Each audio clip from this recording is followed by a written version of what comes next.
Good morning વિદ્યાર્થીઓ. અત્યાર સુધી આપણે 9th યુનિટ સુધી ચલાવી દીધું છે. 9th I think according to 9th or yes 9th or 10th સુધી. And today I'm going to teach you poem, 4 poem. 1 થી 3 આપણે પોઈમ બી સ્ટડી કરી ચૂક્યા છીએ. ઓલમોસ્ટ વી હાવ ડન અવર સિલેબસ. હા, અને પછી સપ્લિમેન્ટરી રીડિંગ આવે છે. એ સપ્લિમેન્ટરી રીડિંગમાં તમારે જાતે જ રીડ કરવાનું છે, but still if you have a time તો આપણે સપ્લિમેન્ટરી રીડિંગમાં બી થોડા ઘણા તમને તમારી જોડે હશે, જો બુક્સ નહીં હોય તો એ વાંધો નહીં, એ બી આપણે સપ્લિમેન્ટરી રીડિંગમાં બી તમને કરાવી દઈશું. કેમ કે જે એક્સ્ટ્રા બહારના પેરેગ્રાફ હોય છે એના સિવાય બી પેરેગ્રાફ પૂછાતા હોય છે, એ સપ્લિમેન્ટરી રીડિંગના હોય છે, તો એ આપણે કરાવીશું. અને ગ્રામર હવે આપણે આને જ્યારે જેવું આ ફિનિશ થશે ત્યારે આપણે ટેન્સ ઓલરેડી આપણે કરાવી દીધું છે. હવે હું તમને કન્જક્શન લઈશ, પછી આપણે પ્રેપોઝિશન જઈશું, અને પછી આપણે ડાયરેક્ટ ઇનડાયરેક્ટ સ્પીચ, એટલે કે તમારે સેકન્ડ સેમેસ્ટર, એટલે કે હવે first semester it is almost done, તો સેકન્ડ સેમેસ્ટરમાં ડાયરેક્ટ ઇનડાયરેક્ટ, એક્ટિવ પેસિવ, આ બધી વસ્તુઓ ગ્રામરમાં આવે છે. સો ઓફકોર્સ તમારું જે બેઝ છે, એ જે ટેન્સ છે એ ક્લિયર હશે તો આ બધું શીખવામાં વાંધો નહીં આવે. ઓકે, સો અત્યાર સુધી આપણે પોએમ શીખ્યા. First, second, third we have done, and the fourth. આ પોએમ એકદમ શોર્ટ છે. બીજી હું તમને થોડી વાત કરવા માગીશ કે એક્ઝામ ઓરિએન્ટેડ. નેક્સ્ટ એટલે કે હવેના નેક્સ્ટ સન્ડે આપણી એક્ઝામ આવે છે, યુનિટ ટેસ્ટ. એમાં આપણે જે 7 અને 8, આઈ થિંક 7 અને 8 જે યુનિટ છે એ આઈ થિંક ટેસ્ટમાં લેવાના રહી ગયા છીએ. ઓકે, તો તમે એની પ્રિપેરેશન બી રાખજો. ઓકે, કદાચ 7 અને 8 આપણે સરે તમને સિલેબસ મૂક્યા જ હશે, અકોર્ડિંગ ટુ દેટ આપણે ટેસ્ટમાં જઈશું. અને યસ, એઝ ઇટ ઇઝ આપણે જે ગ્રામર આપણે કરતા હોઈએ છીએ એ ગ્રામર પોર્શન બી આપણે રાખીશું. Do as directed, otherwise filling a blanks, એવું હશે આપણે. ઓકે, સો આ રહી આપણી સિલેબસની વાત. હવે તમારા તરફથી કેવી પ્રિપેરેશન હોય છે, I think you all are doing very well, because તમારા યુનિટ ટેસ્ટમાં you all are getting a very good marks, and I am really happy about that. So yes, you all are doing well.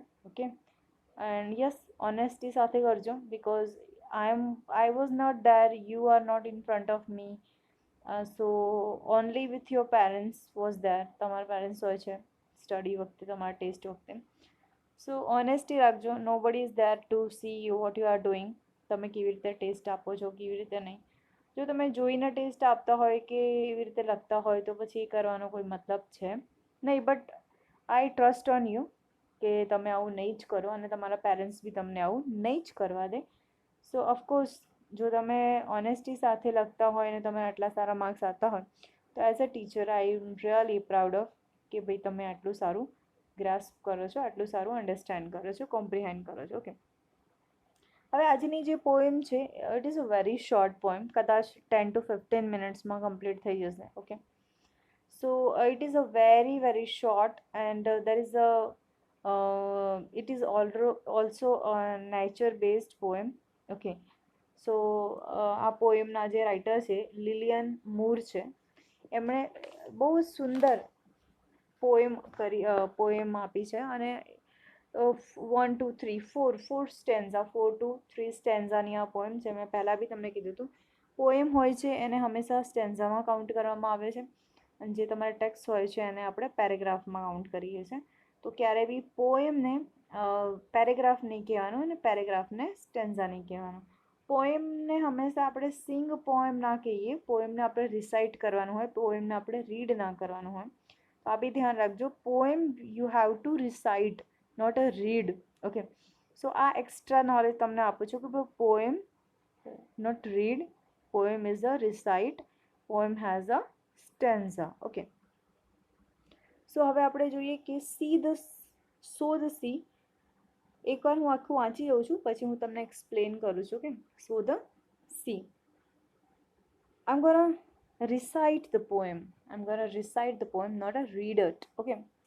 So until I saw the sea, I don't know that wind could wrinkle water So I never knew that sun could splinter a whole sea of blue. Nor I did I know before a sea breathes in and out upon a shore. Okay, બહુ સુંદર poem છે. એમાં 2 કે 3 message આપ્યા છે કે ભાઈ શું કહે છે writer, until I saw the C, એટલે કે અન્ટિલ એટલે કે જ્યાં સુધી, અન્ટિલનો મતલબ છે જ્યાં સુધી. Until I saw the sea, જ્યાં સુધી I did not know that wind, એટલે જ્યાં સુધી મેં દરિયાને જોયો નહીં, એટલે જ્યાં સુધી હું દરિયાને જોયું નહોતું મેં. ઓકે, આમાંથી ઘણા લોકો હશે જે દરિયા કિનારે નહીં ગયા હોય. ઓકે, આપણે આના પહેલાંની જે પોએમ હતી, ઓકે, એના પહેલાંની કે સેકન્ડ પોએમમાં એવું હોય છે કે ભાઈ દરિયા જે હોય છે એ એનો કોઈ એન્ડ નથી. ઇટ ઇઝ વેરી બ્યુટિફુલ, એનો કોઈ એન્ડ જ નથી. જ્યારે તમે એના બેંક ઓફ રિવર એટલે કે જ્યારે એના કિનારે ઊભા હો છો અને જ્યારે તમે એને જુઓ છો તો એ એન્ડલેસ લાગે છે. આપણને એનો કિનારો ક્યાંય દેખાતો નથી કે ભાઈ દરિયાનો એન્ડ ક્યાં છે. ઓકે, તો આપણને દૂરથી એવું જ લાગે છે કે દરિયો અને આકાશ મળતા લાગે છે. એન્ડલેસ, કોઈ એન્ડ જ નથી. અને તમે વિચારો કે આપણી દુનિયામાં આટલું બધું વોટર છે, આટલું પાણી છે, બટ સ્ટીલ પાણીની તંગી છે. એવું કેમ? કેમ કે દરિયાનું પાણી પીવાલાયક છે જ નહીં, ખારું છે. તો કુદરતે આપ્યું છે બટ તમે એને અત્યારે તો યુઝ નહીં જ કરી શકો. હા, અગર તો તમે જો એક નવી ટેકનોલોજીનો ડેવલપ કરીને દરિયાના પાણીને તમે મીઠા પાણીમાં કન્વર્ટ કરી શકો છો, અને એવી ઘણી બધી ટેકનોલોજી આવી ગઈ છે. So you can solve the problem of water. Okay, તો તમે આ પ્રોબ્લેમને સોલ્વ કરી શકો છો. સો આપણે જોઈએ કે until I saw the C, એટલે કે રાઇટર કહે છે કે જ્યાં સુધી મેં દરિયાને જોયો નહીં, જ્યાં સુધી મેં નજીકથી જોયો નહીં, એને શાંતિથી માણ્યું નહીં. ઘણા લોકોને, વિદ્યાર્થી મિત્રો, જે કુદરતી સિનારીઓ હોય છે એનાથી બહુ ગમે છે. સપોઝ તમને કોઈ પૂછવામાં આવે કે where you want to go to spend your vacation, so some person said that I want to go mountain hill, I wanted to go sea beach. Okay, so દરિયા કિનારે જવું છે કે માઉન્ટેનમાં જવું છે કે ભાઈ આપણે કોઈ વાદીઓમાં જવું છે લાઈક કાશ્મીર. ઓકે, સો ઘણા લોકોની પ્રેફરન્સીસ હોય છે કે ભાઈ મારે એવી કુદરતી જગ્યાએ જવું છે જ્યાં મને બધું જ મળે, દરિયોએ મળે, માઉન્ટેને મળે, everything I got. Okay, so I think most probably everybody love to nature, બધા નેચરને લવ કરે છે. નેચર છે જ એટલી બ્યુટિફુલ કે તમે એને લવ કર્યા વગર રહી જ ન શકો. તો લિલિયન મૂર કહે છે કે ભાઈ જ્યાં સુધી મેં દરિયાને નહોતો જોયો ત્યાં સુધી મને એવું નહોતું ખબર કે ભાઈ I don't know that wind food Rinkal the water, એટલે કે હું નહોતું જાણતું કે પવન એટલે વિન્ડ એટલે કે પવન બી હોય છે જે એ રિંકલ એટલે પાણીમાં રિંકલ પાડી શકે. ઓકે, આવી નવાઈની વાત છે ને કે રિંકલ એટલે કે શું કહેવાય, આપણે ગુજરાતીમાં એને કહેતા હોઈએ છીએ શળ પડવી.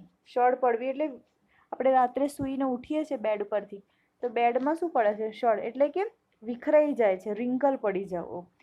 તો રાઇટર કહે છે ફર્સ્ટ સ્ટેન્ઝામાં એવું કહે છે કે જ્યાં સુધી મેં હજી સુધી દરિયાને નહોતું જોયું ને ત્યાં સુધી મને એવું નહોતું લાગતું કે ભાઈ પવન બી પાણી ઉપર શળ પાડી શકે છે. ઓકે, એટલે રિંકલ પાડી શકે છે.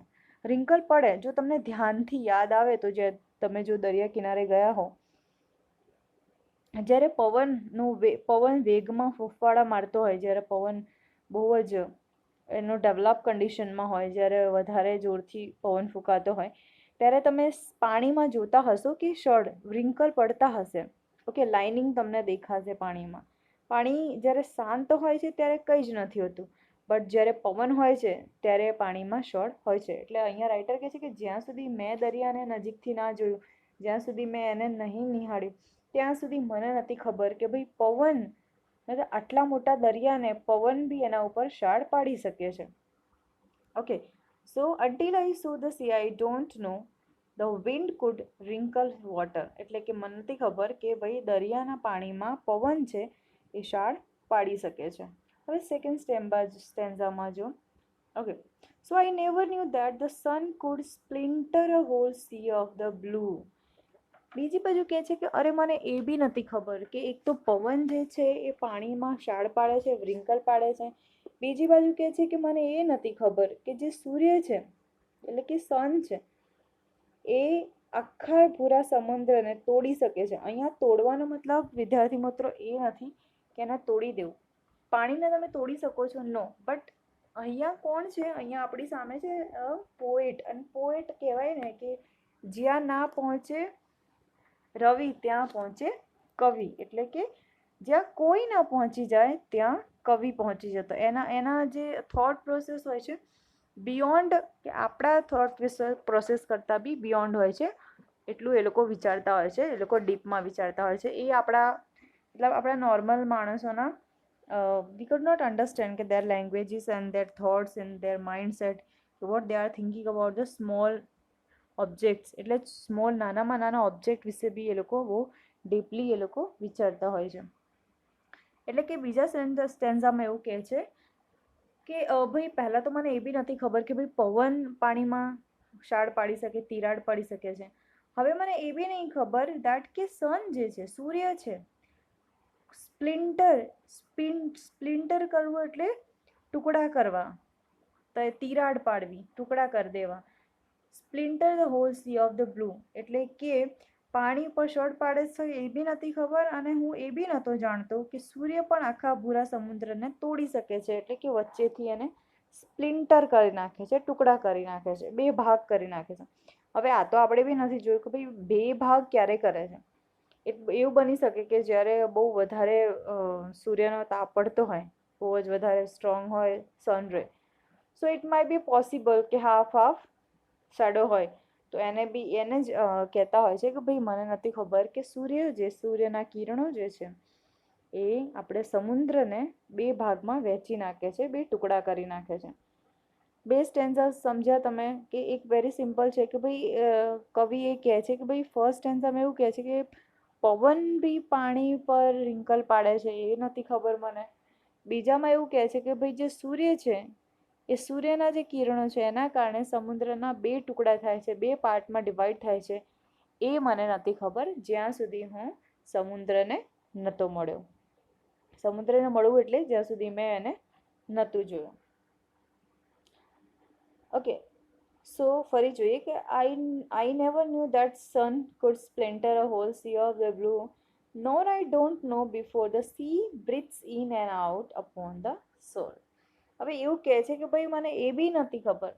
ત્રણ મેસેજ અહીંયા છે કે એક તો પવનની વાત કરી છે, બીજી વાત કરી છે આપણે સૂર્યની વાત કરી છે.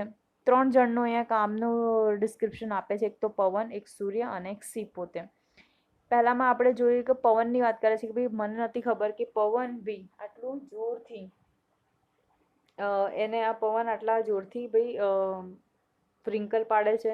સેકન્ડમાં જોવે છે કે ભાઈ સન એટલે કે સૂર્યના જે કિરણો છે એ એને બે સી હોય છે એટલે કે સમુદ્રને બે ભાગમાં ડિવાઈડ કરી નાખે છે, તોડી નાખે છે. સોરી. એન્ડ થર્ડમાં એવું કહે છે કે મને એ નથી ખબર, જ્યાં સુધી હું દરિયાને નહોતો મળ્યો ત્યાં સુધી મને એ નથી ખબર કે દરિયો બ્રીથ્સ ઇન એન્ડ આઉટ એટલે શ્વાસોશ્વાસની ક્રિયા કરે છે. અપોન ધ શોર એટલે દરિયા કિનારો એટલે એવું કહે છે કે દરિયો બી શ્વાસ લે છે. હવે એને આપણે સિમ્પલ લેંગ્વેજમાં સમજીએ તો ઇટ માઇટ બી પોસિબલ કે જ્યારે પાણી આગળ આવે છે તો શ્વાસ લે છે અને પાછળ જાય છે ત્યારે છોડે છે, એવું હોઈ શકે ને, હે ને? તો એ કવિ કહે છે કે જ્યારે મેં દરિયાને મળ્યો ત્યારે મને વસ્તુ ખબર પડી, અત્યાર સુધી નથી ખબર પડી કે ભાઈ પવન શું કરી શકે છે, તો રિંકલ પાડે છે દરિયાના પાણીમાં.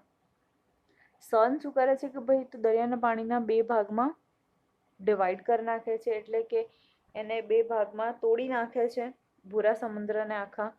અને થર્ડ કહે છે કે મને એ નથી ખબર, પણ હવે જઈને ખબર પડી કે ભાઈ આ જે દરિયો છે એ બી આપણી જેમ શ્વાસોશ્વાસ એટલે કે બ્રીથ ઇન શ્વાસ લેશે અને શ્વાસ છોડે છે. તો આ હતું આપણે શોર્ટ પોએમ કે ભાઈ આટલા શોર્ટમાં કવિ કહે છે કે ભાઈ દરિયા વિશે એમણે થોડી ઘણી ડિસ્ક્રિપ્શન આપી છે. ઓકે, આમાં નેચરની વાત કરી છે, એક તો વિન્ડની વાત કરી છે, સૂર્યની વાત કરી છે અને સમુદ્રની વાત કરી છે. ઇમોશનલી અટેચ્ડ છે એટલે કે એ પોતાના થોટ પ્રોસેસથી આ બધી વસ્તુઓને ડિસ્ક્રિપ્શન આપે છે. Otherwise it is not possible કે ભાઈ કેવી રીતે પવન પાણીમાં વ્રિંકલ કરી શકે છે, કેવી રીતે સૂર્ય એને બે ભાગમાં divide, but it is a imagination. What is it? It is a poets imagination. Imagine કરે છે કે આવું આવું થઈ શકે છે. ઇમેજિન કરવા માટે તો તમે બી ગમે તે કરી શકો છો, હું બી ગમે તે કરી શકું છું. કે ઇમેજિનેશનમાં કોઈનું કંઈ બી સ્ટોપ કોઈ ના કરી શકે. એટલે ઓફકોર્સ પોએટ છે એ ઇમેજિનેશન કરી શકે છે. તો આઈ હોપ તમને આ પોએમ બહુ શોર્ટ છે અને સ્વીટ છે. તો આના તમને મેસેજ મળી ગયા હશે કે ભાઈ 3 મેસેજ છે.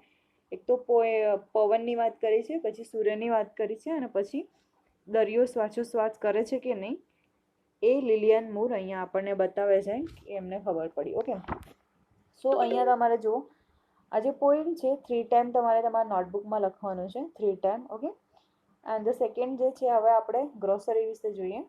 હવે ગ્રોસરી જો, હવે અહીંયા તમને થોડી ઘણી ઓપોઝિટ વર્ડની વાત કરીએ અહીંયા. ઓકે, તો સી અને સો, અહીંયા બે વર્ડ છે. અહીંયા જોજો, સો it is very similar.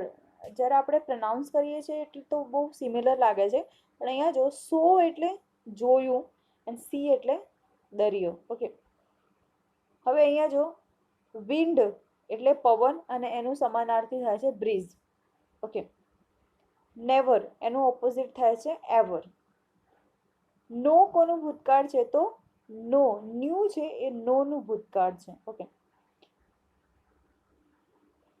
And now before, તો એનું ઓપોઝિટ વર્ડ અગર તમને પૂછવામાં જ આવે તો આફ્ટર થાય છે. બિફોર એટલે પહેલાં ને આફ્ટર એટલે પછી. હવે બ્રીથ ઇન, તો એનું ઓપોઝિટ થશે બ્રીથ આઉટ. ઓકે, હવે અહીંયા આપણે ગ્રોસરી વિશે થોડી વાત કરીએ. એટલે 3 ટાઈમ તમારે પોએમ લખવાનું છે, એનું ધ્યાન રાખજો. ગ્રોસરી રિંકલ. હવે અહીંયા ડબલ્યુ જે છે સાયલેન્ટ છે. આપણે જ્યારે એને પ્રનાઉન્સ કરીએ છીએ તો રિંકલ કહીએ છીએ, રિંકલ નથી કહેતા. જ્યારે મારો ક્લાસ, એટલે આપણે 9th સ્ટાન્ડર્ડમાં જ્યારે ક્લાસમાં આપણે હતા, કોરોનાના કારણે આપણે વી આર નોટ ટુગેધર નથી અત્યારે, બટ જ્યારે ક્લાસમાં હતા ત્યારે છોકરાઓ બહુ રોંગ પ્રનાઉન્સ કરતા હતા. લાઈક જ્યારે તમે ઈડી લગાવતા હોય છો, પહેલાં જ્યારે આપણે 10th શીખતા હતા ત્યારે હું તમને સમજાવતી હતી કે ભાઈ જ્યારે આપણે ઈડી લગાવતા હતા ત્યારે આપણે ઈડી છે સાયલેન્ટ વેમાં હોય છે. લાઈક હું તમને વોકની વાત કરું, વોક તો વોક. હવે જ્યારે છોકરાઓ ક્લાસમાં walked, talked. Okay, so it is a wrong. અગર જો મારે બોલવું છે તો વોકડ, ટોકડ. ઓકે, એવી રીતે બોલવાનું. તો ઘણા બધા એવા સ્પેલિંગ્સ છે જે ફર્સ્ટ લેટર હોય છે સાયલેન્ટ હોય છે. ફોર એક્ઝામ્પલ નાઇફ, નાઇફની સ્પેલિંગ સ્ટાર્ટ થાય છે કેથી. ઓકે, KNIF, હે ને, કેથી સ્ટાર્ટ થાય છે, એફી. બટ અહીંયા આપણે બોલીએ છીએ ક્યાંથી? નાઇફ. કનાઇફ નથી બોલતા. શું કહે છે? નાઇફ બોલીએ છીએ. હવે સેકન્ડ વસ્તુ છે, તમારા ઘરમાં બહુ યુઝ થતું હશે, તમે ઉઠાવીને જોજો મારા કીધા પછી. આપણે બામ હોય છે. ઓકે, હવે એનું સ્પેલિંગ જોજો, BALM. BALM. અહીંયા એલ જે સાયલેન્ટ છે, આપણે બાલમ નથી બોલતા, એને બાલમ નથી બોલતા, આપણે શું બોલીએ છીએ? બામ. તો હવે તમે એને બામની સ્પેલિંગ જોજો અહીંયા. ઓકે, તો એવી જ રીતે અહીંયા છે રિંકલ. તો રિંકલ એટલે ક્રીઝ પાડી દેવું, તિરાડ પડવું, એને કહેવાય છે આપણે wrinkle. Splinter, break small piece of and large piece, એટલે કે નાનો પીસ અને મોટા પીસ. બ્રીથ એટલે કે આપણે શ્વાસોશ્વાસની જે ક્રિયા હોય છે એને કહેવાય છે breathe in and breathe out. જે આપણે શ્વાસ લઈએ છીએ અને શ્વાસ છોડીએ છીએ એને કહેવાય છે breathe in and breathe out. Okay, તો ગ્રોસરી તમારે કેટલી લખવાની છે? 1 2 3, 3 જ છે, એટલે તમારે 3 ટાઈમમાં લખવાની છે. અને it is a very useful in a daily routine. તમારે આ જે ગ્રોસરી છે ડેલી રૂટીનમાં બહુ વધારે ઇમ્પોર્ટન્ટ છે, બહુ યુઝ થાય છે. તો આ તમારે લખવાનું છે અને રિમેમ્બર બી રાખવાનું છે. ઓકે, હવે આપણે ડાયરેક્ટ જઈએ છીએ ક્વેશ્ચન આન્સરમાં. ક્વેશ્ચન આન્સરમાં આપણે બહુ ઓછી જ છે, 1 2 અને 3 જ છે અહીંયા. તો અહીંયા જો what does the wind do, એટલે કે પવન શું કરે છે. ઓકે, ફર્સ્ટ એન્સરમાં જ છે કે પવન શું કરે છે. તો જો વિન્ડ રિંકલ્સ ધ વોટર, પવન શું કરે છે, રિંકલ એટલે પાણીમાં શાળ પાડે છે અને કહેવાય છે રિંકલ કર્યું. તો what does the wind do, the wind wrinkles the water. Okay. Second જો, what did the poets not know about the sun? શું નતા જાણતા, પોએટ્સ શું નતા જાણતા સન વિશે. કવિયત્રી જે લિલિયન મૂર જે છે, કવિયત્રી એટલે પોએટિસ છે, પોએટિસ અહીંયા છે એટલે પોએટ્સ નથી, એટલે અહીંયા મેલ નથી, આ ફિમેલ છે. લિલિયન મૂર ફિમેલ છે, તો એના માટે અહીંયા પોએટિસ કરાયું છે. તો poetess did not know about the sun that it could splinter a whole sea of the blue, એટલે જે બ્લુ સી છે એને બે ભાગમાં ડિવાઈડ કરી નાખે છે, એ અત્યાર સુધી કવિયત્રીને ખબર નથી, જ્યાં સુધી એને સીને ના મળ્યા. How does the sea breathes, સમુદ્ર કેવી રીતે શ્વાસોશ્વાસની ક્રિયા કરે છે. So the sea breathes in and out upon a shore, એટલે બ્રીથ ઇન એન્ડ આઉટ કેવી રીતે બ્રીથ કરે છે, તો શ્વાસને બહાર કાઢે છે અને અંદર લે છે, જેવી રીતે આપણે નોર્મલી કરતા હોઈએ છીએ. સો અહીંયા આપણે પોએમ 4 જોઈ અને એની exercise, it is a very simple exercise હતી, તો આપણે એ બી જોયું.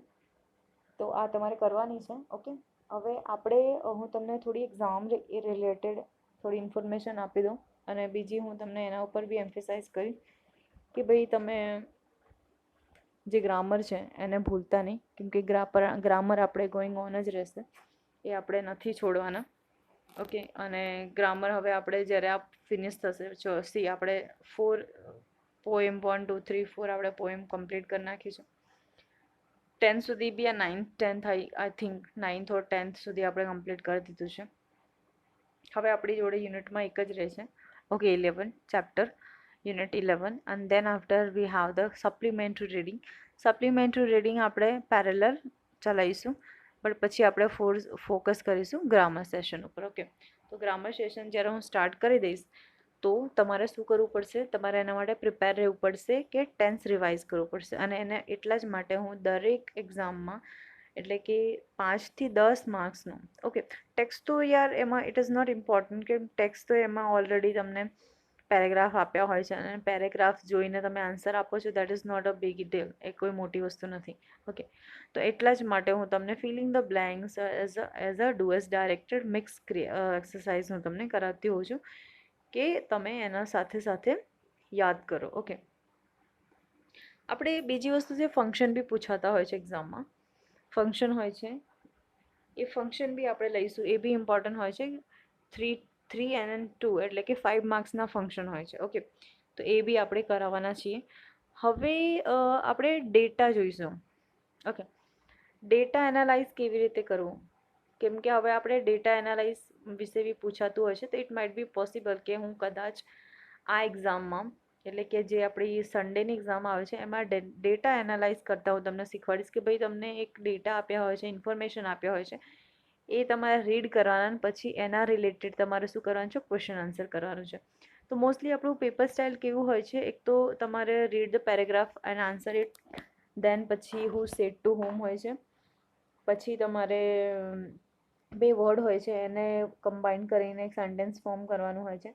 હવે આપણે નવું લાવીશું read the data and answer, એટલે કે ડેટા અને પછી આવશે ડાયલોગ્સ રાઇટિંગ, એટલે કે ડાયલોગ્સ હશે એના ઉપરથી તમારે ક્વેશ્ચન આન્સર લખવાના હોય છે. અને પછી આપણે આ બી પૂછ્યું છે filling the blanks. Okay, filling the blanks it is depend on your ટેક્સ્ટના ડિપેન્ડ હોય છે filling the blanks. Okay, so આટલું આપણે ફિક્સ જ હોય છે, એક્ઝામમાં બી ફિક્સ હોય છે, આ તમારે પૂછાતું જ હોય છે. ઓકે, સો તમે 7 અને 8 યુનિટ છે એ પ્રિપેર રાખજો. ઓકે, એન્ડ 7 8 એન્ડ 10 આપણે 9 ઓર 10 જે બી હશે એ અકોર્ડિંગ ટુ સરે જે તમને ઇન્ફોર્મેશન આપી છે એ અકોર્ડિંગ તમે એની પ્રિપેરેશન રાખજો. સરે તમને સિલેબસ આપ્યા હશે એના અકોર્ડિંગ તમે એક્ઝામની પ્રિપેરેશન રાખજો. ઓકે, તો સન્ડેના એક્ઝામ માટે ઓલ ધ બેસ્ટ. અને હા, સન્ડેના એક્ઝામમાં હું dialogues writing and data analyse. આ બે હું તમને પૂછવાની છે, એ તમને ગ્રામરની પાછળ અથવા ટેક્સ્ટની પાછળ બી તમને મળી જશે, જેની તમે પ્રેક્ટિસ કરી શકો છો. Okay, so all the best, have a good day. કાલે આપણે મળીએ, એટલે કે કાલના લેક્ચરમાં. Okay, by.